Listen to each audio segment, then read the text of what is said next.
بەناوی خی گەورە سڵاوتان لەبێت بەڕێزان. قەیرانی دارایی و سیاسیێرێم گورزێکی کشوندەی لە کەرتی وەبەرێنەران و بەڵێندەرایەتی لە هەرێمی کوردستان داوە. بەپی ئاماری یەکێتی وەبەرێنەران و یەکێتی بەڵێندەرانی کوردستان بەدەیان وەبەرهێنەر و بەڵێندەر لە هەرێمی کوردستان مەیەپوت بوون و ئیفلاس بوون. بە میوانداری بەڕێز یاسین مەحموود وتەبێژی یەکێتی وەبەرهێنەرانی هەرێمی کوردستان لە بەش یەکەم تاوتوی ئەم پرسە دەکەین، هەروە لە بەشی دووەمدا باز لە کێشەی بەڵێندەران دەکەین. لە سەرەتادا ڕاپۆرتێک دەبین.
دووبارە سڵاوتان لەبێت بەڕێزان. کاک مەلایاسین بەخێر بێن، سوپاس بۆ ئامادەبوونت. ئەگەر لە سەرەتاوە باس لەو بکەین قەیرانی دارایی و قەیرانی سیاسی چ کاریگەریەکی خراپی لە سەرکەرتی وەبەرهێنەران لە وەبەرهێنان لە هەرێمی کوردستان دروست کردووە؟ بەناوی خۆی گەورە میهرەبان، دیارە ئێمە لە تەواوی میدیاکانی کوردستان و کەناڵی پەیامی خۆشەویست لەسەر ئەم بابەتە زۆر قسەمان کردو، بەڵام من حەزەکەم بەپێی واقعی ئێستای وەبەرهێنەران و هەروەها ئەو وەزعی ئێستا وەبەرهێنەرانی تیا لە هەرێمی کوردستان ئێمە قسە بکەین. خۆی وەبەرهێنەران مەخرەجێکی زۆر گەورە بوو بۆ ڕزگارکردنی حکومەت و خەڵک لەم قەیرانە ئەگەر پلانمان هەبووە لە مایەوە 2 ساڵە، بەڵام بەداخەوانەیە ئەوەی کە بوو بە مزەحی یەکەم و هەروەها ئەوەی کە بوو بە بەڕاستی خۆراکی قەیرانی دارایی، یعنی قەیرانی دارایی وەک خۆراک بەکارێنا بوو بە خۆراکی قەیرانی سیاسی کەرتی وەبەرهێنان بوو بە شێوەیەکی گشتی و هەروەها بەڵێندەرانیش. بەڵام وەبەرهێنان و هەروەها وەبەرهێنەران ئێستا لە حاڵەتێکان بەجددی ئەو بابەتە ئێمە زۆر جار لە میدیاکانەوە شت ئەوروژێنین باسی ئەەکەین تەنها بۆ چەند ڕۆژێ لە میدیاکانی کوردستانە قسەی لەسەرەکرێ لە تۆڕە کۆمەڵاتەکانیش ئەبێ بە بابەتێک، بەڵام دوای ماوەیەک هیچ کەسێک نییە بە واقعی لەو دۆخە بکۆڵەتوانێک ئێمە باسیەکەین. کەرتی وەبەرهێنان لە هەرێمی کوردستانە 47 ملیار دۆلاری تێپەڕان بە سەرمای پرۆژەکانەوەی کە مۆڵەتی وەرگرت. 57 تایبەت بوو بە پایتەختی کوردستان کەوی شاری هەولێرە، هەروەها 33 کەشی سلێمانی دووهۆک بوو. بەڵام بەداخەوانەیە زۆر جار سیمای وەبەرهێنەران کەرتی وەبەرهێنان لە بەرچاوی هاونیشتمانیان و هاوڵاتیانی کوردستانە ناشری نەکرێکاڵن وەبەرهێنان لە کوردستان بەستەنها بریتیەوە لە بازرگانی نیشتەجە بوون. وەبەرهێنان لە هەرێمی کوردستانە گەیشتەوە ئاستەی کە کارخانەی بەرهەمهێنان بە واقعی لە کوردستانە چەندین بەرهەمی جۆرا و جۆر بخاتە بازاڕی کوردستانەوە. ئەوەی کە ئێمە خوازیار بووین ئەوە بوو کە یاسای پاراستنی بەرهەمە خۆماڵەکان بێتە دی، یاسای پاراستنی وەبەرهێنەری نیشتیمانی بێتە دی. بەڵام دوجار وەک باسم کرد ئێمە بووین بە خۆراکی قەیرانی دارایی و ئەوەی کە توایەوە لەو 47 ملیۆنە. من حەزەکەم حکوومەتی هەرێمی کوردستان ئەوانەی کە بەرپرسیارەتیان هەیە لە وڵاتایە بێن لێپرسینەوە لە مەلایاسین کەن لە کاتێکا کە لە یەکێک لە کەناڵەکانی ڕاگەاندن دەڵێت مەلایاسین لەسەر لەم بەرنامەی وایە چیڵێت دەڵێت 23 ملیار دۆلار قەبارەی وەبەرهێنانمان لەدەزاوە. بەچی؟ یەکەم بە پاشەکشەی چەند وەبەرهێنەرێکی جیهانی بەناوبانگ لە کوردستانە کە سەرگەرم و هەروەها مۆڵەتی پرۆژەی استراتیجیان وەرگرت بوو لەم کوردستانەیە. آخر برادری عزیزی من بەیەمانەوت بۆچی تەنها بەس پرۆژەی نیشتەجێبوون جێبەجێ ئەەکەن؟ لە ساڵی 2013 تەنها لە هەرێمی کوردستانە 13 بۆ 14 ملیار دۆلار پرۆژە جێبەجێ کرا. یەک پرۆژەی نیشتەجێبوونی تیانە بوو، هەمووی پرۆژەی گەشتیاری پیشەسازی کشتتوکاڵی بوو. بەڵام 2004 کە قەیران دەستی پێ کرد بۆ ناپرسنەوە کامەوە بەرهێنەر بوو لە کوردستانە بڕیار بوو پرۆژەی ئۆتێلە زۆر باشەکانی دنیا و هەروەها پرۆژە گەشتیارەکان جێبەجێ بکە بۆچی کوردستانی بەجێهێشت تەنها چی وەرگرت مۆڵەتەکەی وەرگرت زەویەکەی وەرگرت بەهۆی ئەم قەیرانانەوە کە لە کوردستانە دروست بوو کاکە سەرەتای دەستپێکردنی قەیرانەکان یەکەم بۆ کەس کە هاویشتی قەیرانەکان بۆ دەموچاوی وەبەرهێنەر و بۆ پاشەکشێکردنی وەبەرهێنەران بوو ئێمە لە کوردستانە لە پرۆژە پیشەسازیەکانە دروستکردنی شارە پیشەسازیەکان مۆڵەتی 3 میلیارد دلارمان نابوو بە کۆمپانیا دەرەکیەکان و کۆمپانیا ناوخۆیەکان بەڵام ئەوانە بە نیوە ناچڵی چەند معمەلێکیان دروست کرد بەس ئەو کۆمپانیانای مەچ وعدێکمان وەرگرت بوو کە بێن شاری پیشەسازی دروستکەین کە بێن ئوتێلی پێنجە سێرە ئەو وعدەمان وەرگرت بوو کە هەندێک یاسای گرنگ هەیە لە پەرلەمان گیری خواردەوە یاسایانە دەنگی لەسەر بدرێ وعدمان وەرگرت لە کیانە سیاسیەکان لە پەرلەمانتاران لەو کەسانی کە دڵسۆزی ئەم وڵاتان ئەم یاسانە بێنەدی بۆ ئێمە ژێرخانمان بۆ دروست بێ بەڵام لە جیاتیەوە یاسای پاراستنی بەرهەمە خۆماڵەکان دروست بێ ئێمە تووشی ئەو هەموو کارەساتە بووین کە بەسەر و بەرهێنران هات ئەم 23 میلیارد چیە پاشەکشێمان کردوێمە لە هەرێمی کوردستان ئێستاسیانەکەی قەیرانی دارایی سیاسی بە 23 میلیارد دلار دەخەمرێت بە دڵنیاوانە ئێستانە ئەگەر بە شێوەیەکی زانستی من هاوارەکەم چی ئەڵێوانێ با بێ دانیشێ لەگەڵمانە لە بەرنامەی ڕوبەڕواڵێ بە واقعیەڵێ بە شێوەیەکی زانستی کە ئێستین پرۆژەکانمان ئێمە کۆ ئەەکەینەوانێ ئەو مۆڵەتانێک کە داومانە ئەوەی کە کەوتۆتە بواری جێبەجێکردنەوەی و تاو بووە ئەوەی کە لە بەنیوە ناچڵی وەستاوە ئەوەی کە کوردستانی بەجێشتوە قیمەتی واقعی ئێستای پرۆژەکانمان 23 میلیارد دلارە بەیانی کاژمێر دەی بەیانی پرۆژێکی استراتیژی هەرێمی کوردستان بۆ بەرهەمێنانی چیمەنتۆ کە کارخانەی یەکێکە لە کارخانە باشەکانی ڕۆژهەڵاتی ناوەڕاست کارخانەی بەناوی پرۆژەی کارخانەی بەرهەمێنانی گاسن کە لەلایەن گروپی کۆمپانیەکانی فاروق و واروەها لەلایەن گەورە کۆمپانیای جیهانی فەڕەنسا لاڤارج بەیانی ئیفتیتاحکرێ ئەو پرۆژێ جەدواکەی بریتی بۆ 300 میلیۆن دلار بەڵام ئەمڕۆ قیمەتی 150 دلارە بەڵام چی وای کە بەڕاستی کوردستانیشی بۆ کرێمە ژێرخان دروستکەین ئەوانەی کە لە دنیاش بنەمای واقعی ژێرخانی ئابوورین بریتین لەو پرۆژانەی کە بەرهەم ئەهێنن ئەزان چی برادەری عەزیز تاوەکو ئێستانە خەڵک لە بەرهەمهێنان تێ نەگەیشتووە بەرهەمهێنان واتە خەوش و خاک و هەروەها مەناخی ئەو وڵاتەی تۆ خۆت بیکەیتەوە بەشت بە یەدی عاملەی خۆت و هەروەها لە موادی خامی خۆت ئەمە بەرهەمهێنانی پێڵن بەڵام ئێمە ئیشمان کرد بۆ ئەمە بەس چاڕوانی چیمانە کرد چاڕوانیەوەمانە کرد کە پەرلەمان چەند یاسایەکی زۆر گرنگەیە ئەو یاسانە دەرکەن بۆی وەبەرهێنانمانە دەست دەچێت باشە بۆچی ئەوە تۆ مەسەلەن ئێستا تۆ کاکە برا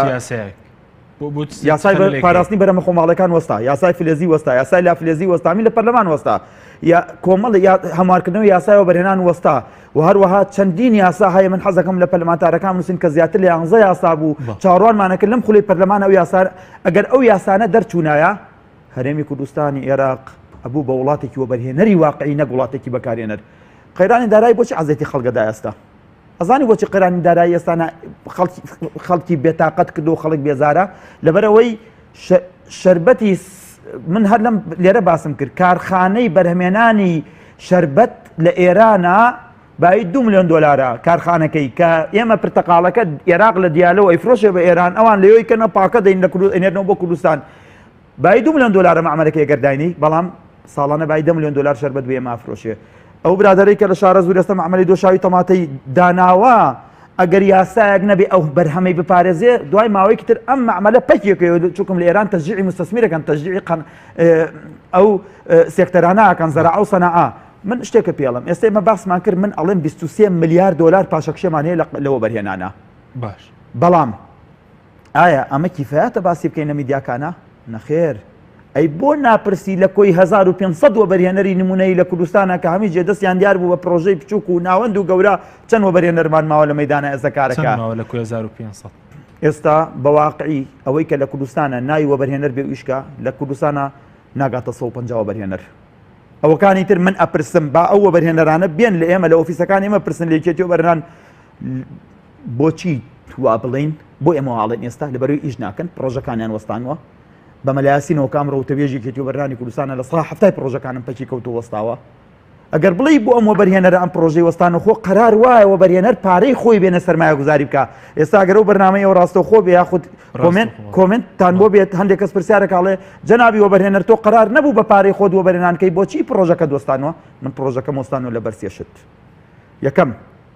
بەداخەوانە زروفی سیاسی کوردستان ئەوەی سیاسیەکان لەم کوردستانە دروستیان کردو ئەوە نیە وەبەرهێنەر بیر لۆ بکاتەوە لە وڵاتای پرۆژە جێبەجێ بکە چونکە تۆ کاتێک کە سەیری میدیاکانەکەی لە وڵاتەکە ئێمە یان باسی دوویداراکرێ یان باسی واکرێ خوانە خواستە هەندێک کەس هەندێک بەرپرسی وڵاتە زۆر بە بێمنەتی باسی شەڕی ناوخۆ و کۆمەڵ شتەکەنەوانێ ئەمانە پێچەوانەی ئەوەن وەبەرهێنەر بەردەوام بێ لەسەر پرۆژەکەی لەلایەکی ترەوانێ بەڕاستی لایەنە سیاسەکان هەر 5 حیزبە سیاسیەکە لە دوای چەندین کۆبوونەوە بۆ ئاساییکردنەوە ڕەوشی سیاسی هەرێمی کوردستان کە خۆی بۆ خۆی ئەگەر ڕەوشی سیاسی هەر وڵاتێک لەبار نەبێ ئارام نەبێ خەڵک ئەترسێ ئەمانە نەگەشتن ئەنجام باشە کامیان زیاتر بڵین زەرری داوە لەوە بەڕێنان قەیرانەدارەیەکی یاخود قەیرانە سیاسیەکە بە بۆچوونی من ئەگەر لە هەرێمی کوردستانە زۆر جار ئەو قسەم کردو من خاوەنی ئەم قسەیەم و ئێستش دووبارێکەمەوە ئەگەر سیاسیەکانی هەرێمی کوردستان ڕێکەون ڕێکەوتنیە بکەن بڵێن قەیرانی سیاسی کوردستان پێکەوە کۆتایی هات و حکومەتێکی ئەو حکومەتەی کە ناوی حکومەتی نیشتمانی بۆەوە کارا بۆوانێ و چونکە حکومەتی مێستا لە 150 بەوەکە لە 130 بەوەکالە دەڕوا زۆربەی وەزارەتەکان بەوەکالە دەڕوا ئەنجا دام و دەستگاکانی حکومەت دەستێمانی ئافرین بۆ وەزارەتی کارەبا با لێرەوەی گوێ لێم بێ هەر لە جەنابی وەزیر و هەتاوە کۆگاتە بریکارەکەی کە لە خەڵکی ئەم شارە ئێمەیە بەڕێوەبەراتی دابەشکردنی کارەبای سلێمانی هەفتەی 2 ڕۆژ داوامەکەن سعات 9 داوام دەست پێکەن یانزە بچۆ یەک بەشەری لێ نەماوە وڵاتێک کە حکومەتی تێ ئەمە حکومەت نەماوە کاکە ئەمەی کە ئێمە باسیەکەین خۆ ئێمە باری نائاساییمان ڕانەگەیانەوە لە شاری سلێمانێ تاوەکو بەڕێوەبەرایەتەکان ئێمە ڕۆژی هەفتەی 2 ڕۆژ داوامکەن ڕۆژی 2 سعات 2 ساعتەکەش کاچیتە لای دەموچای مۆن کردووە کاکە مەعاشم وەرنەگرتووە ڕاست موچە بە خەڵک نادرێت کاکە براگیان خۆ موچە نادرێ موچە لە 130 کەمی کردووە لە 140 کەمی کردووە لە 150 لە 160 دەتۆش لە 160 داوام کەم کەرەوانە نەک لە 160 موچە کەمی کردووە لە 180 داوام کەم بکەینەوانە ئەو خەڵکە من ئێستش هاوارەکەم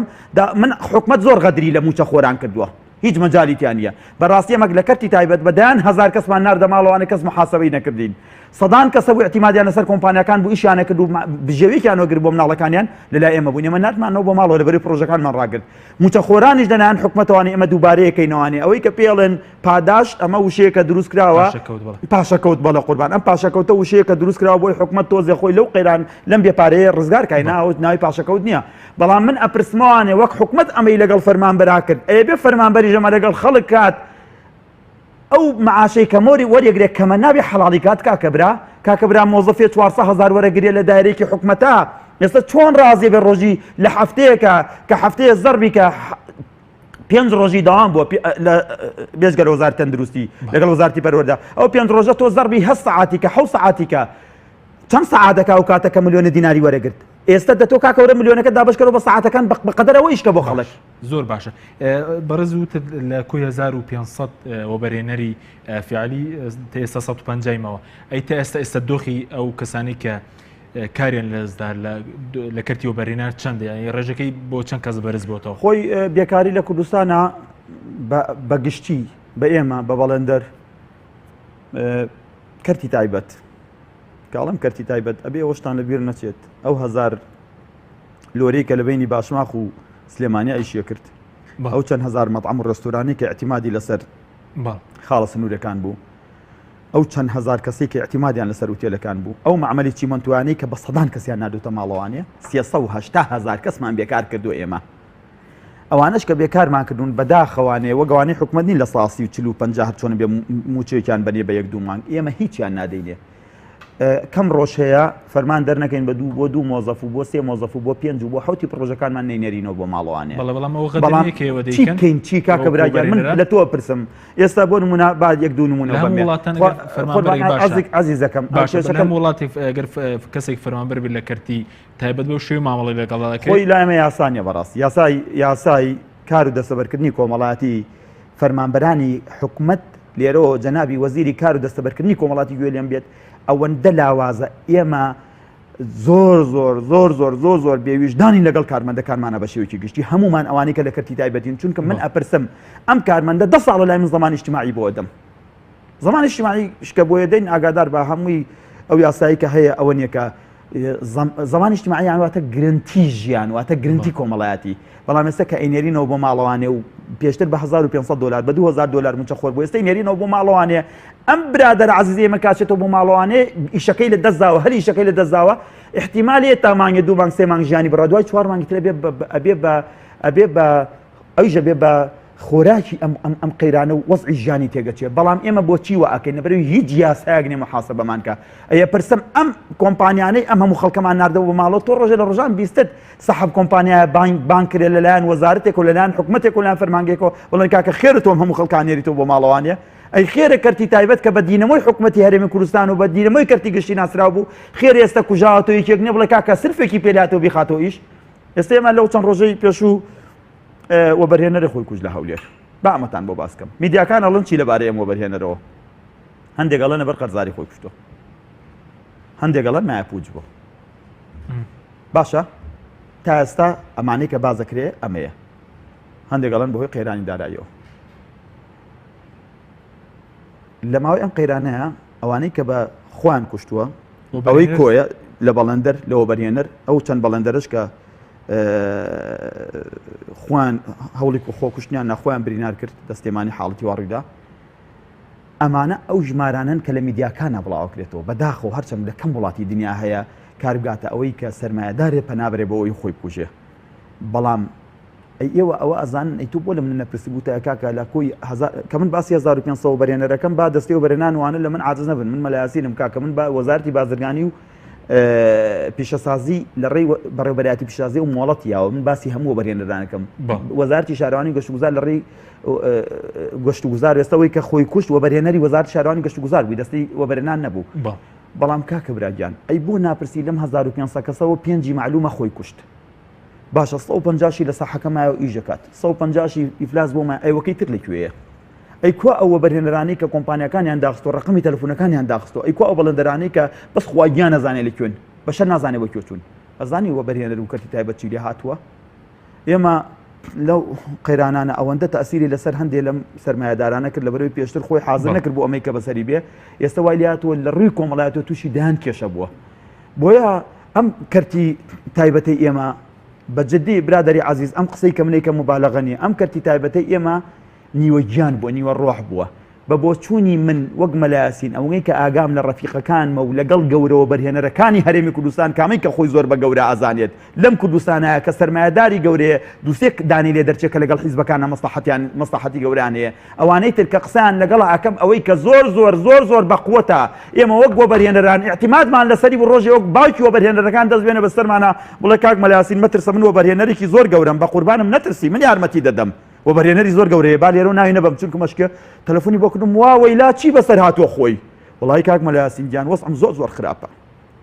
بەخوا 1 ملیارم لای حکومەتە دۆلار 1 ملیار دینار ناگادار بە بەخوا پرۆژەکان وە بەخوا هزار کەس کورە کاکە بۆ خاتری خوا من بەتەبام تۆ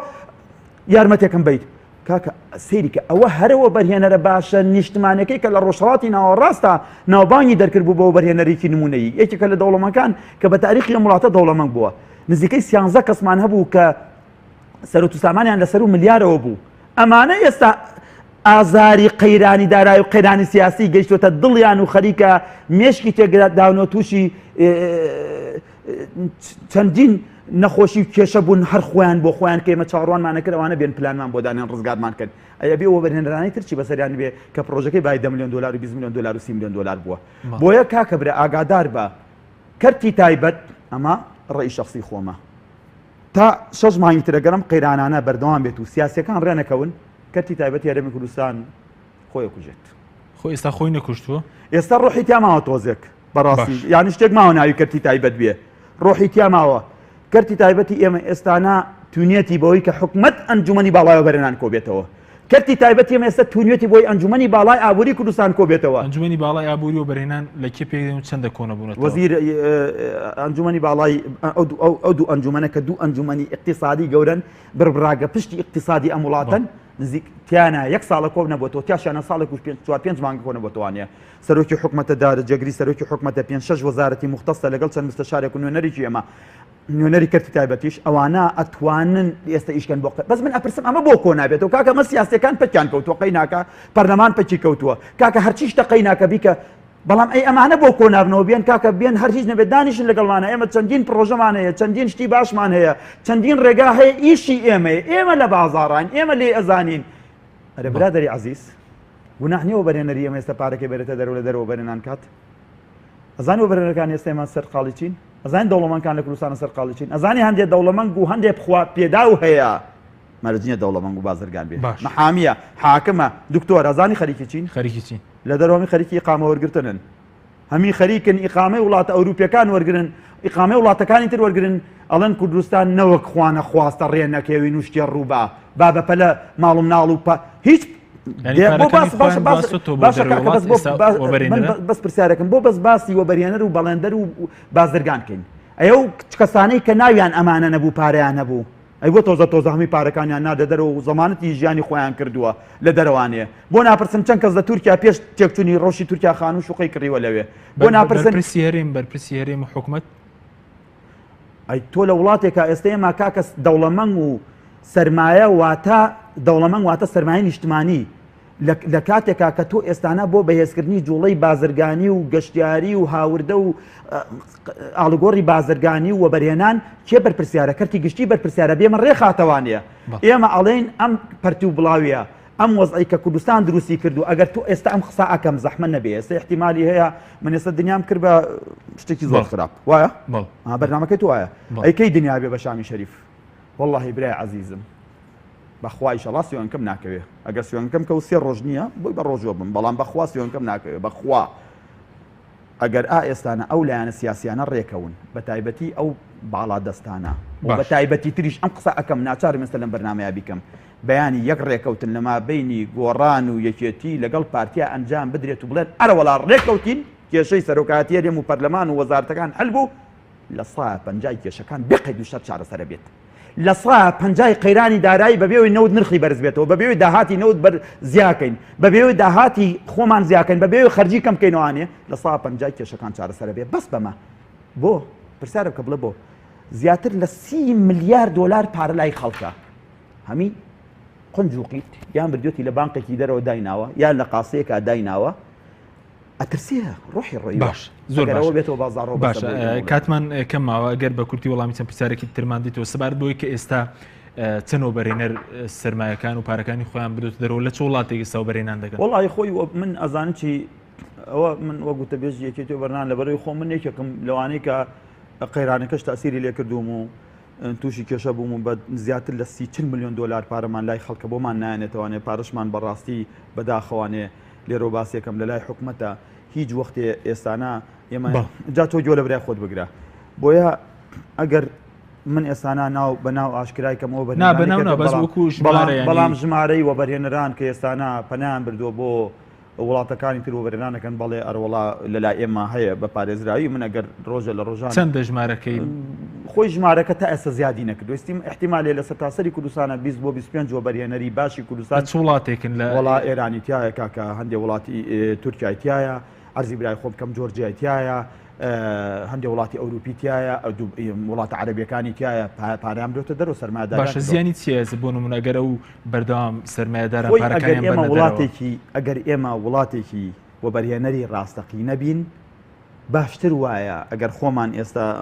تا معمەلێکی دۆشاوی تەماتەمان لە شارە زووردانا 16 ساڵە پلان دانین بۆ معمەلێ بخەینەویش ئەگەر وڵاتی بوونیاسە خۆمان وڵاتێکی وەبەرهێنەر بوونا ژێرخانمانە بۆیە وەبەرهێنەرەکانمان بچنە دەرەوە سەرمایه‌گوزاری بکەن باشە بەڵام لە ئێستا وڵاتێک پارەی نەما بێ نەختینەی نەما بێ حکومەت معاشی پێ نەدرێ لە قەیرانێکی قورسی داراییا بین و بازار پەکی کەوتوێ و بەرهێنەرەکەی مەجدوو دیناری پێ بباتە دەرەوە خراپە زۆر خراپ باشە زۆر باشە ئەگەر بینی پێشتر بەڕێزت باس لە ژمارەی میلیاردێر و میلیۆنەرەکانی کوردستان کرد و ئێستا ئەو ژمارەی لە ئێوە بۆی قەیرانە چەندە ئێستا ئێمە ئەو ژمارەیە کە بڵاومان کردوانێ خۆی هەڵسەنگاندن یاخود پێوەرەکان بۆ دەستنیشانکردنی میلیۆنەر و میلیاردەر لە ژیان لە جیهانە کۆمەڵی ڕێکخراوەیە تایبەتن بەوە بەڵام ئێمە لە هەرێمی کوردستانەوە یەکێتی وەبەرهێنان هاتین لە ڕێی ئەو داتانەی کە کۆمان کردوانێ نایابەکان و دەرەجەیەک و دەرەجە دوو لە ژووری بازرگانی و لێکێتی هاوردەکاران و لەگەڵ خۆشمان لێکێتی وەبەرهێنان لە هەرێمی کوردستانە بەڵام بە ماڵ واتە بە ماڵ و بە پرۆژە بە معمەل و بە بینا و بە بازرگانی لەگەڵ پارە 10,000 کەس پێشتر لە ساڵی 2013 سەرۆتیان چوو بۆ سەر و ملیۆن دلار و هەروەها لە سەرتاسەری کوردستانیشە نزیکەی 18 کەس و لە داتایکی تریشا بڵاومان کردەوە 23 کەس بەڵام ئەوەی کە زۆر زۆر جێگای باوەڕ پێکراو بوو کە من هەر خۆم بڵام کردەوە بە شخصی هەندێک لەو بەرهێنەرانەش ناومێنان ناوەکانم بڵاو کردو ڕۆژنامەی هاوڵاتی و کاتە 13 کەس سەرۆتیانە سەر و ملیارەوەی باشە ئێستا چەندە ئێستا وەڵاهی بە بۆ چوونی من ئێستانە ئەوانەی کە ئەتوانی بڵێ ملیارلەرن بەمانەی وشە 3-4 کەس ماون بەڵام ملیۆنەرەکان بە بۆچوونی من چونکەم ئێستا خانوو هەیە لە هەولێر قەسر هەیە بە $1,000,000 فرۆشراوە لە پرۆژەی ئێمە ئێستا $500,000 شوقە هەیە شوقە بۆ نمونە بە 25 دەفتەر ئێستا 12 دەفتەرەکە یعنی تۆ بزانێت کە چی کارەساتێ دروست بووە بۆیە خواست لەسەر بازاڕی ئەمڕۆی خانوبەرە و بازرگانی زۆر لاواز بووە و نیشاندانیش بە ڕێژەی لە سای 80 کەمی کردواتە عەرز و تەڵەب ناتوانین ئێستا ئێمە ئەو داتای بە واقعی پشتڕاستکەینەوە بەڵام پێچێ لە سەری ساڵی ئەم ساڵە لە کۆڕێکی ڕۆژنامەنووسیا کۆمەڵێک شتی باش ئێستا پارک تیابوون من مەجموعەشتم بڵاو کردوانێ لە میدیاکانی جیهانە بایەخی پێدرا جەنابتان خۆتان لێ بوون بەڵام ئەم ساڵیش تەبعەن ئێمە کۆمەڵشتی تازە بڵاوەکەینەوانێ بەڵێ زۆر باش ئەگەر بینی سەر کاتشمان کەمەوە سپار بووی کە ئێستا باز لەوە دەکرێت کە هەندێک لە وەزارەتەکان بدرێن بە کەرتی تایبەت بۆ نمونە کارەبا ئێوە چۆن لەم دەڕوان ئەمە بارگرانی لەسەر خەڵک دروست ناکات باشترین ڕێگا بەندە لەم کەناڵی ئێوە ساڵێک و 3 مانگ 4 مانگ لە ئەرسێری ئەرشیفتان کەن باسی ئەم بابەتم کردووە باشترین ڕێگا بۆ دەربازبوونی حکومەتی هەرێمی کوردستان ئەوەیە کە ئێستانە تازە حکومەت خۆی گەیشتە ئەو قەنەعەتە بە کەرتی تایبەتکردنی هەندێک لە دام و دەستگاکانی خۆیەتی مەلایەسین بۆ هوتی حکومەت دەبێت وەزارەت بفرۆشێ بە زمانی بازاڕی بەڵام هەرو کاتەژوتم بە مستەڵەحی ئابووری ئەگەر خەسخەسەی پێ بکە وەزارەتی کارەبا برادەری عەزیز هیچ پەیوەندی بە حکومەتەوە نییە من ئەپرسم ئێستا بەس پرسیارێک لێ یەکەم بیرتانێ لە ساڵی 2000 بە دوا بیرمان لەوە کردوانێ ئەو کاتە تەلەفۆنی عەرزی هەبوو ناوی کورتێل نەبوو پیانەوە تەلەفۆنی نۆرماڵ ئێستاش بە خەڵک بەهاڵێنێ کەوتیانێکێن بە کەرتی تایبەت معارەزەیەکی زۆر دروست بووانێ بە بیرم دێ ئەو کاتە لە دوای ساڵی 2000ەوە بوو هەتا گەیشتە ئەوەی کە ناڕزایی بەرز بۆ نابێت تەلەفۆن چۆن نەبێت تەلەفۆنی نۆرماڵ بێ بە کەرتی تایبەت ئەپرسم ئێستا لە سلێمانی کورتێلە و لە هەولێر نازان نەورۆستێل و ئەمانە کە بوو بە کەرتی تایبەت خەڵک پەچی کەوت ئەو خزمەت گوزاری ئێستا کە ئەها ژیان ئاوایە تەلەفۆنەکە کە من لە ماڵی خۆمان لەم بەیانیان ناڵم کرد بەشدار بووی بەڕێز تەلەفۆنەکە و وەحدەیتیان نەماوە داخڵی کە تا 3 ڕۆژ مۆڵەتت هەیە کارەباش وایە کارەبا سەرۆتی نیشتمانیە ئاو سەرۆتی نیشتمانیە چۆنە بێ ئێستانا کاکە برای عەزیز و خۆشەویستم برای بەڕێزم چۆنە بێ ماڵێک 5 سپلیتی هەبێت 500,000 بۆ بێتەوە ماڵێکی ژێکم بەردە هەیە ملیۆنێکی واتۆتەوە ئەگەر ئەمە بدرێ بە کەرتی تایبەت ئەزان یەک نمونە دەمێ لەم کەناڵی ئاشکراکەم تا کەس باسی نەکردو زۆر بە کورتی سنا وستانی کوردستانی پێڵن سلێمانی پارێزگای سلێمانی پێڵن لەوێ بە 550 میگاوات هەموو ژیانی خەڵک و بازرگانی و پیشەسازیە ڕابڕێەوە سلێمانی 1100 میگاوات 16 ساعت کارەبایان پێدرێ کارەباکەشمان کوالیتی تەواو نییە بۆیە من داواکەم لە حکومەت هەرێمی کوردستان ئێمە بۆ ئەمە پرۆژەمان هەبوو پێشکەشمان کردو پرۆژەی تریشمان هەیە کارەبا بدرێ بە کەرتی تایبەت خەڵک سەرڕاوێکە مۆل ئەم مۆلیدە و ئەم شتانە زیاد دەبیان کەم دەکات نەخێر کاکە براگیان نەزانی بۆ 6 ساعت کارەبا خەڵک 54,000 بۆ 6 ئەمپێر کارەبایە ئەی طبعا لەبەرەوەی مۆلیدێ و 6 ئەمپێر ڕێهاتێ و کەرتی تایبەتیشە خۆ کارەبا ئێستا کەرتی من سەیرم سوڕماوە خەڵک ئەم کارەبا ئەوەنە کەرتی گشتی ئەوەنە کەرتی گشتیە کە بۆ تێتەوە کا بێ بە مۆلدە کەرتی تایبەتە بەڵام ئەگەر بێ بە هەمی بێ بە کەرتی تایبەت بە دڵنیاوانێ وەزارەتی کارەبا لە 180 زۆر لە 170 خەرجی کەمە بێتەوە و لە 170 ئێستا داهاتی زیاکە و لە 100 هاوڵاتیانی کوردستان کارەبا وەرەگرن باشە زۆر باشە دوو پرسیارم زۆر بەکوی سەبار بۆی هەنگاوەکانی حکومەت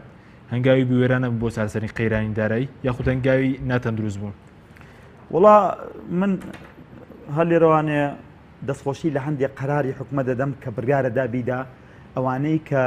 لەم چەند ڕۆژەی پێشوو بەڕاستی لەم چەند مانگی پێشوو گومرگ دەستکاری کرا و داهات تۆزێ زیاکرا ئەوە جێی دەستخۆشیە بەڵام هەموو ئەو زۆربەی زۆری ئەو بڕیارانەی حکومەت یاوێتی حەبی موسەکینە یەک مانگ ئازارشکێنە بەڵام ئەمجا آخر تۆ گۆگرە ئینسان کە قاچی یێشا یان تووشی ئازارێ بوو ئەگەر بە حەبی موسەکین بێ دوایی کە ئازارەکە نایەتەوە زۆر بەقوتە ئێستا بۆ لە ناکاو کە ئازارەکەیێتەوە من ئەڵێم ئەگەر حکومەت هەرێمی کوردستان لایەنە سیاسەکان ڕێنەکەون حکومەت هەرێمی کوردستان کەرتی تایبەت زیندوو نەکاتەوانێ پرس و ڕانەکات و کۆبوونەوەکان زیندوو نەکاتەوانێت دووشت هەیە ڕوئەدا زۆر جاشمەیە یەکەم ئەم ساڵ کەرتی پەروەردە و خوێندن پەکێکەوێ و ژیانی خەڵکیش بە تەواوەتی ئەوەستی ئێستا ژیانی خەڵک لە 150 بۆ لە 160 چوک مێمە خەڵکمان بەکارهێنا لەسەر ئەم ژیانی کە ئێستا خەڵک بەرگەی ناگرێ بۆیە دیێرەوە من داواکەم لە پێش هەموو کەسێکەوانێ ئەو حیزبەی کە ئەم کەناڵەیە لێرە من داوا لە مامۆستا عەلی باپیرەکەم نامم بۆ نادۆ لێرە و داوای لێکەم تکایە حیزبە سیاسیەکانیان یەک جار بە تەواوەتی لە حکومەت کشێنەوە ئەو هەرچەند وەزارەتەکەی بەڕاستی ئەمە مبالەغە نییە ئەمە ڕیاینە بەخوا وەزارەتەکەی کۆمەڵی توانێتی داهاتێ بکات و پلانێکی زۆر جوانی من دەستخۆشی لە عەبدولستارەکەم بەڵام داوا لە کۆمەڵی ئیسلامیەکەم لە حکومەت ئەگەر ئەم وەزعە هەر بەردەوام بوو بەمە ناڕوا بەڕێوە بەم پەیام بڵاوکردنەوە بەم ئاراستەکردنەی کە جەنابی مامۆستا عەلی و کاک مامۆستا سەلاحەدین بەهادین و یەکێتی و کاک مەسعود و ئەمانە پەیام بڵاوەکەن و پەیام لەسەر پەیام کاکە پەیام دەوری نەما ئەگەر ڕێنەکەون تا دووسێ مانگی داهات و ئەوانەی ئەگەر بیانە ڕووی ئاژداویان سپی بکەن ئەوەی ئەبی ئەم حکومەتە هەڵۆشێتەوانەیە بۆ ئەوەی ئەم لایەنە سیاسیانە باشە زۆر باشە دو پرسیارناوی خولک بەڕێز پێشتر باس لەوە کرد وەگەر داهاتی کوردستان لەسی تۆدا بێ یەک سعاتیش موچە دوانەکەوێت ئێستش هەمان بۆچی خۆت من نەمود سەیریکە وتومە فرسەتمان بنێ من ئەم قسە ئاکەم دەستی تێ نەخەن هەندێک لە کۆمپانیەکانی حیزب دەست کێشنەوانەیە ئەگەر ئەم داهاتانێ حکومت هەیەی لە ڕێی گومرک و زەریبەوە تەسلیمی کەرتی تایبەتکەن و خەسخەسە بە هەندێک وەزارەتکەن و هەروەها چەند شوێنێکی شەیەی کەرتی تایبەتە لە لای حکومەتە تەسلیمیکەن بە دڵنیایوانێ داهاتی حکومەتی هەرێمی کوردستان ئەیگەێنینە 400 ملیار دینار لە خلال یەک ساڵە لێرە و تۆ جارێک تریش دووبارێک زۆر سپاس بۆ بەڕێز کاک مەلایاسین و تەوێژێکی وەڕێنەرە کە لە بەش یەکەم لەگەڵ زۆر سپاس بەڵێ بەرەزان لە بەشی دووەم باز لە دۆخی بەڵێنەران دەکەین دوای ناوبڕێک لەگەڵمان بمێنەوە.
دووبارە سڵاوتان لەوێت بەڕێزان لە بەشی دووەمدا باز لە دۆخی بەڵێنەرانی هەرێمی کوردستان دەکەین بە میوانداری جەمال سدیق ئەندامی لەقەی سلێمانی یەکێتی بەڵێنەرانی کوردستان. کاک جەمال بەخێر بێن سوپاس بۆ ئامادەبوون لەگەڵ کاک مەلایاسین باسمان لە دۆخی و بەرهێنەران کرد بزانین ئێستا دۆخی بەڵێنەرانی کوردستان لە چیدایە. بەڵێ لە مای ڕابردوودا باسمان لەوە کرد کە وەکو یەکێتی بەڵێنەران لیژنێکی یاساییمان دروست کرد لەو لیژنەدا ماوەی زیاتر لە 20 ڕۆژ بە تێروتەسەلی هەموو ئەو بڕیانەی کە حکوومەت کەم تەرخەم بووە لە ئاز بەڵێنەراندا شیمان کردەوە. شیمان کردەوە دواتر گەشتینە ئەو بڕیارەی کە 5 تەزەڵوم بدەین بە وەزارەتی دارایی ماوەی 15 ڕۆژ مۆڵەتماندا بە حکوومەت گەر نێتە سەرخەت ئەوە داوای یاسایی لەسەر تۆمار دەکەین. بەڵام لە پاش جەژن بەڕێز کاک قوبات تاڵەبانی دانیشتێکی لەگەڵ یەکێتی بەڵێنەراندا کرد چەند بەڵێنێکی دا کە مانگانە 20 میلیارد دینار بۆ بەڵێنەران سەرف کات. ئەم 20 میلیارە ڕاستەکەمە ڕاستە لە ئاس پێویستی بەڵێنەراندا نییە بەڵام مستێک بۆ سەر خەروارێکی مانوبوون و تاقەی بەڵێنەران هەر باشە. جێبەجێکرا و بڕیارە لە ڕاستیە هەفتەیەک لەمەوە پێش لیژنەی قەیرانەکان دانیش 20 میلیارەکەی کردووە بە 10 میلیارد ئەو 10 ملیارە 4 ملیار و 300 ملیۆنی بەرسلەیمانی دەکەوێت بەڵام لە پاشان کە پەیوەندیمان بە کاقوبادەوە کردوێتەوە بەڵێنی داوە 20 ملیارەکە بچێتە بواری جێبەجێکردنەوە نەخێر تا ئێستا میکانیزمی جێبەجێکردنەکەی دیاری نەکراوە. زۆر باش ئەگەر باز لەو بکەین بەگشتی ئەگەر ئامارێکتان لابێ ئێستا چەند بەڵێندەر لە کوردستان ئیفلاس بوون و مایەپوچ بوون بۆ ئەو قەیرانداری ئامارێکتان لایە کە ژمارەی ئەو کەسانی کە ئیفلاس بوو بە پێ و داتایی لە بەردەستی یەکەتی بەڵێندەرانی سلەیمانیدایە زیاتر لە 500 بەڵێندەر مایەپوچبوونی خۆی ڕاگەاندووە و ژمارەیەکی زۆریش لە لێواری مایەپوچبووندان. زۆر باش ئەی سەبارەت بە پرۆژەکان چەند پرۆژە لە سەدا چەندی پرۆژەکانی هەرێمی کوردستان ئێستا و پێشترەوەی کە لە کەرتی بەڵێندەرایەتی کاریان تێدا دەکرات مەسەرەن وەستاون. لە هەرێمی کوردستاندا بەگشتی ئەتوانین بڵین لە سەدانەوەی پرۆژەکان وەستاون لە سەدا دەی لە کاردایە ئەو پرۆژانەی کە لە کاردایە پرۆژەی ینی بەجوودی توانای تاقی بەڵێندەر ماوەتەوە ئەگینا حکوومەت هیچ کات هاوکار نەبووە ماوەی ساڵ و نیوە کە پارەی نەداوە ئەو سلفانی کە ئەدرێت بە بەڵێندەر چەکی بێڕەسیدا ئەمانش بەپی یاسا هەمووی تاوانن ئەچێتە ناحی جینایەت و کەتنەوە بەڵام حکوومەت زۆر بێباکانە هەتاکو ئێستا بەڵام ناتوانین بڵین ئێستا تا ماوەیە لەمە پێش بێباک بوو بەڵام بە ئومێدین ئەم بەڵێنانی کە داویەتی لە ئێستادا ئەو 20 ملیارە کەوەکو پێشینەیەک مانگانە سەرفکرێ بۆ بەڵێندەران بۆ سافکردنی ئەو قەرزانەی ئەو سلفانی کە لە بانکدایە و بەردەوامبوون و کاراکردنەوەی میکانیزمی بەرەو پێشوونی ئەو پرۆژانی کە ئێستا لە کاردایەوە ئەو پرۆژانی کە ئەخرێتە کار ئەگینا تێگەڕای پرۆژەکان لە هەرێمی کوردستانە قەبارەیەکی قورس نییە بە نیسبەت حکوومەتی هەرێمەوە نەتوانێت بیخاتەوە گەڕ زۆر بە ئاسانی توانێت بیخاتەوە گەڕ چونکە ئیمڕۆ هەر پرۆژێک لە هەرێمی کوردستان بکەوێتەوە گەڕ زیاتر لە ساڵێک و 6 مانگ لانی کەم ئەوێت تا تەواوە بێ لەبەری سستی پرۆژەکە نەبوونی سوی لە کاراکردنەوەی کارەکان سەر لە نوێ بژانەوەی دۆخی هەرێم لە بواری سێکتەری ئابووری کارێکی گرنگە بۆ حکوومەتی هەرێم ئەگەر هەوڵی بۆ بات حکوومەت لە دوو لاوە قازانجەکە یەک کەرتی تایبەت دەکەوێتەوە گەڕ دوو ئەو پرۆژانی کە ئەکەوێتەوە گەڕ هەموو ئەو پرۆژانە ئەو شتومەکانی کە لە دەرەوەی هەرێم یاخود لە ناوەی هەرێم بەکاردێ حکوومەت لە لایکەوە سوودمەند دەبێت. زۆر باش بەڕێزوتت لە سەدا نەوەتی پرۆژەکانی بەڵێندەراتی لە کوردستان وەستاون تاسە خەڵکیش ئەو کەسانی کە خەڵک لەو پرۆژانە کارە نەکرد تاسە ئەوانش زەرمەندی یەکەم بوون لەو قەیرانە لە شاری سلەیمانیە بۆ دوا دەکەم زیاتر لە 300,000 کەس لە کەرتی تایبەت بێکار بووە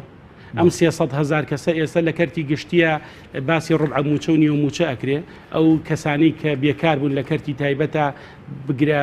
ڕوبع موچەشیان نییە ئێستا چاوەڕێی هیمەتی حکوومەتەکەن بتوانێت کەرتی تایبەت جارێکە ببوژێنێتەوە خۆی کێشەکە لێرە لە چیایە حکوومەت هەتاکو ئێستا بە ساوایی مامەڵاکە ئەگە توانین بڵین ماوەی 4 ساڵە زیاتر لە 140,000 خوێنکار تەخەڕوجی کردووە بە ئومێدی تعین بوون حکوومەتیش ئەوەی کە تعینە ڕوبع موچەیە داتێ ئایا نابێت لە ئێستاە بۆ ئایندە هەوڵێک بدا کەرتی تایبەت ئەکتیڤکە ئابەم شێوازە چەکی بەڵێندەر لە بازاڕە ڕەسیدی بەهای خۆی لەدەست بدا بەڵێندەر نەتوانێت کارەکانی بەپی پێویست بکە ئەگەر پێویستی بە 10 مۆزەفێ بیکا بە 2 مۆزەف چۆن نەتوانێت کەرتی تایبەت ببژێنێتەوە بەڵام خۆشببختانە ئەوەتی حکوومەت هاتووەتە سەر خەت ماوەی 2 هەفتەیە بە قسە هێشتا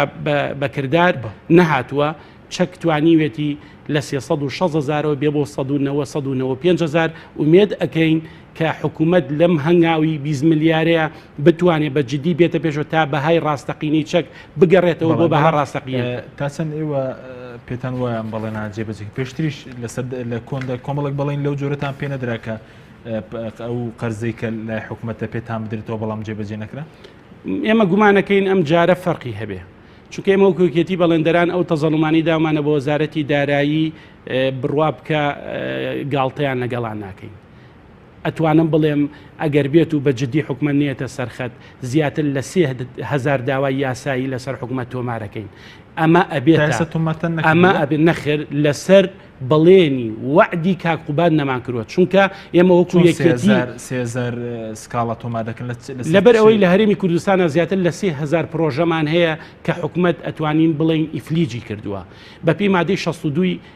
شروط عامەی مقاولات ئەگەر حکومەت تابەت نەبوو بەو گرێبەستەی کە لە نێوانی بەڵێندەر و لایەنی کاردا هەیە بەڵێندەر ئازادە لەوەی کە داوای یاسایی لەسەر حکوومەت تۆمار بکە ئەگەر حکوومەت پابند نەبوو بە پێدانی ئەو پارەی بە مادەی 67 و 68 شروط عامەی مقاولات ئەو گرێبەستە هەڵبۆشێنێتەوە ڕەبحی متەوەقعی خۆی کە لە پرۆژەکە چەندە لە حکوومەت وەربگرێ. ئەمەی کە ئێستا من باسیەکەم هەموو ئەو شەریکە بیانانی کە لە هەرێمی کوردستانە کاریان کردووە لە حکوومەتیان وەرگرتووە، شکاتیشیان کرد، گرەوەکانیشیان بردەوە، شکاتەکانیشان بردەوە. ئەو ڕەبح متەوەقعی ناوخۆی کۆ لە دادگای ناوخۆی شکاتیان کردو نەخێر ئەوان کاتێکە گرێبەست دەکەن ئەسڵەن پابند نین بەو گرێبەستی کە لەگەڵ حکوومەتی هەرێم ڕاستەوخۆ داڕشتنەکەی لەلایەن حکوومەتی هەرێمەوەیە لەبەرەوەی ئەو بنەمایانی کە ئەوان کاری لەسەر دەکەن بنەمای هاوبەشە. ئەو گرێبەستانی کە حکوومەتی هەرێم لەگەڵ ئەوانە ئەیکا حەقی هەردوو لە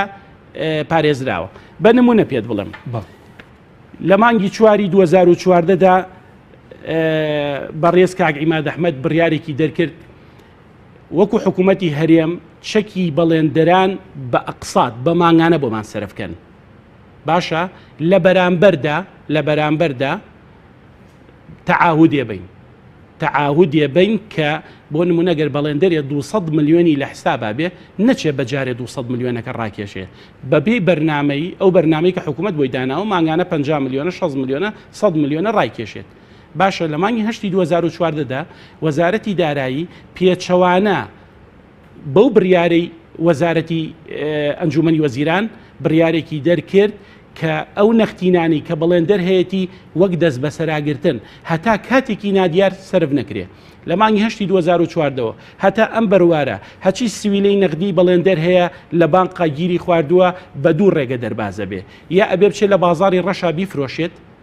ئایا ئەمە جێی پرسیارە ئەو چەکانی کە لە بازاری ڕەشا فرۆشێ بۆ کوێ ئەچێ کێ ساغیە کاتەوە لەکوێ ساغەکرێتەوە کێن ئەو جیهەتەی کە وەری ئەگرن. ئەمە لەلایەکە ئەو بەڵێندەرە وابەستە بووە بەمانەوەی ئەو پارەی کە لە حسابایە خەڵکێگەیە 3 مانگ لێ وەسێ 6 مانگ لێ وەسێ ساڵێ لێ وەسێ ناتوانێت لەوە زیاتر لێ بەسێ بەڵێندەر مەجبورە مڵکی فرۆشێ سەروەت و سامانی ئەوەی کە هەی بوداینا ئەوەشی کە ماوێتی لە بانقایە بە ناومێدیەچە لە بازاری ڕەشا ساقیەکاتەوە. زۆر باشە و حاڵەیە کە چەکی بانکی بفرۆشلیان بەڵێندەرانەوە کێ لیانەکرێ بەرپرسان لیانەکردن دواتر خۆی کێشەکە لەوایە لە وڵاتی ئێمە چەندین خەڵکی سێبەر لە پشتی وەزارەتەکان و کارەکەن ئەگەر چەکی بەڵێندەر خەڵکانی نییە ساقیکاتەوە ئەکرێ بپرسین خێرە زیاتر لە ملیارێک 2 ملیارد دلار چەکی بەڵێندەرایەتی لە هەرێمی کوردستانە ساخ کراوەتەوە 1 میلیارد دلار بەڵێ 1 میلیارد دلار لەم ماوە پێشۆ ماوی چەند مانگێکە زیاتر لە 11 کەس لە هەولێر گیرا لەسەرەوە قەزیەیە حکوومەت پشتڕاستی کردەوە کە ئەمانە لە پشتەوە ئەم چەکانیان ساک کردێتەوە. ئایا ئەو ساکردنەوەیە ئەمە جێی پرسیارە ئەو پارەی پێساکرا و پارەی کێ بوو ئەگەر میزانی ئێستاگەر بەڵێندەرێک چەکەکەی خۆی بفرۆشە بەنیوە دەیفرۆشێ بۆ منەگەر 500 میلیۆن بێت بە 250 بیفرۆشێت بەنیوە دەیفرۆشێت لە بازاری ڕەشدا. ئێستا تقریبا نیوە کەمترە بەڵام ماوەی چەند مانگی لەم و پێش 3 بەرامبەر بوو. یعنی ئەگەر بچویتایە بایی دەفتەرێک چەکت بفرۆشتایە ئەبوایە 36 میلیۆن دینارت باە 36 میلیۆنت بدایە لە بازاری ڕەش ئەمجا دەفتەرێکیان ئەدایتێ بەڵام ئێستا 195 میلیۆنە دەی. بەڵێ زۆر باش ئێستا بەڕێزوت ئەگەر تاکە ئێوە چاوەڕێی حکوومەت دەکەن بۆ پێدانی ئێو بڕەپارەی کە جێگیری سەرۆکی حکوومەت بەڵێنی پێداوەنین ئەگەر ئەم بەڵێنە جێبەجێنە کرد ئەو 3000 سکاڵای تۆمار دەکەن. ئێمە لە ڕاستیان متمانی تاوامان بە کاک خوبات هەیە بە حەقات و دڵنیاشین جوودی تەواوەکە بۆ جێبەجەکردنی بەڵێنەکانی چونکە ئەگەر نەیکە ئەمە ئەبێتە پەڵەیەکی ڕەش لە مێژووی کابینەی هەشتا کە کاقوبات بەشێکە لەو کابینەیە بڕوان ناکەم بیەوێت ئەو پەڵە ڕەشە لە مێژووی خۆیان تۆمار بکات چونکە ئەمە چەندین بەڵێنە کە زارەکی بە ئێمەیان داوە بەڵام ئەم بەڵێنیان لە زاری خۆیەوە ئەڵێ دڵنیا بن و بە جددی لێم وەربگرن کارتان بۆکەین زۆر باشە کەی وا بڕیارە بەتاڵ بە دیاریکراوی ئەو بڕەپارێتان پێ بدرێنی بڕەپارەکە زۆرە لە چاو قەرزێکەوە لای حکوومەت وەکو بەڵێندەران لای حکوومەتە نەخر ئەم خۆی ئەمە وەکو لە سەدا چەندی بۆ ئەمە وەکو شەمە نەفەر وایە سەرەتا ئیشپێکردنیەتی هەتا ئەکەوێتە سەرسکە ئەگینا ئەمەی کە ئێستا بەنیازن بیدەن ئەگەر با بڵین 20 ملیارەکە بێ بەڵام لیژنەی بەرەگاربوونەوەی قەیرانەکان کردوێتی بە 10 ملیار ئەگەر ئەو 10 ملیارە مانگانە بیدەن ئێستا ئەو پارەی کە بەڵێندەر لە بانقا سیویلەیە هی بەڵێندەر و سیویلەیە زیاتر لە 800 ملیۆن دۆلارە 800 ملیۆن دۆلار نزیکە بێتەوە لە ملیارێ دینار تریلیۆنێک ئایا بە 10 ملیار و 20 ملیار ئەکاتە 50 مانگ یعنی ئەگەر بێت و بە 20 ملیار بدرێ پێویستمان بە 4 ساڵ هەیە بەس قەرزەکە بدرێتەوە ئەی ئەو 2-3 ملیار دۆلاری کە پرۆژەیە و ئێشتا تەواو نەکراوە یعنی ئێستا بۆ نمونە بۆ وێنە من خۆم پرۆژەیەکم هەیە لە 155 تەواو کردەوە لە 145 ماوە پێویستم بە بڕێک هەیە بۆ تەواوکردنی ئەوە سەدان و هەزاران پرۆژەی وەکەوەی من ئێستا لە خاوبوونەوەیە من تا ئەم دقە پرۆژەکەم نەوەستاندەوە بەڵام ئەو کاری کە ئەیکەم بە ڕێژەی سەدی ڕێژەی لە 110 لە 150 قووەتی کارکردنی جاران کارەکەم چونکە توانای و تاقەیەم نەماوە بۆ سەرفکردنی سیویلەوەی کە بەرەزوتر ئێستاگەر حکوومەت قەرزەکەی ئەوە بداتەوەکو بەڵێندەران ئەو قەرزەی کەلاتەن نی 4 ساڵی تری دەوێت ئەگەر تەنە مانگانە 20 ملیار دیناریش بە بەڵێندەران بدات بەڵێ 4 ساڵی پێویستە بەڵام ئێمە پێشنیارێکمان هەیە بەنیازین لە ماوە ئەگەر کاکقوبات گوێمان لێ بگرێ بیخەینە ڕوو شەریکێکی کەنەدی ئیسعدادی دەربڕیوە لە زاخۆ تا خانەقین بودجەی هەموو پەرەپێدان و وەبەرهێنان بگرێتە ئەستۆی خۆی بە قەرزی درێژخایەن تا 10 ساڵ بتوانێت بیدا بە حکوومەتی هەرێم بە شەرتێ حکوومەتی هەرێم زمانێکی بانقی بدا بەو شەریکە کەنەدیە ئەوان ئەتوانن سیویلەی نەقدی بێننەوە بۆ بەگەڕخستنەوەی جارێکی تری هەموو پرۆژەکان لە هەرێمی کوردستاندا و تەواوکردنی لەسەر ئەو بە کەمترین فایدەی بانقی پێم وایە لە 105 حکوومەت ئازادە لەوەی کە گرێبەستەکە بۆ 5 ساڵەکە یا بۆ 10 ساڵەکە ئەوە مەبەستم لەوە بوو کە حکوومەت چەند جارێک ئەوەی خستۆتە ڕوو کە هیچ شەریکەیەک یا بانقێکی نێودەوڵەتی ئامادەییتیانە قەرز بە هەرێمی کوردستان بە ئەو شەریکە کەنەدی ئیسعدادی تیا بێتە پێشەوە ئەو قەرزە بدا بە حکوومەتی هەرێم زۆر باشە دو پرسیارم پێ دوایە ئەگەر پلانی جدینە بێ کردی بەڵێندەرایەتی بە تاوەتی هەرز دێنێت ئێستا یان هەرسیە ناو بە تاواتی ئێستا ئەگەر بڵین وەکو بەفری بەهاری لاتوە ئەگەر فریای نەکەوێت حکوومەتی هەرێم دڵنیا بە توانەوەیەکی یەجگارێکی ڕوەدا زۆر سپاس بۆ بەڕێز کاک جەمال سیدیق سپاس بۆ بەڵێندەرانی کوردستان سپاسیش بۆ بینەرانی بەڕێز کە تاکو ئێستا لەگەڵ مام سپاس بۆ هاوکارنم تا بەرنامەیەکی ترخواتان لەگەڵ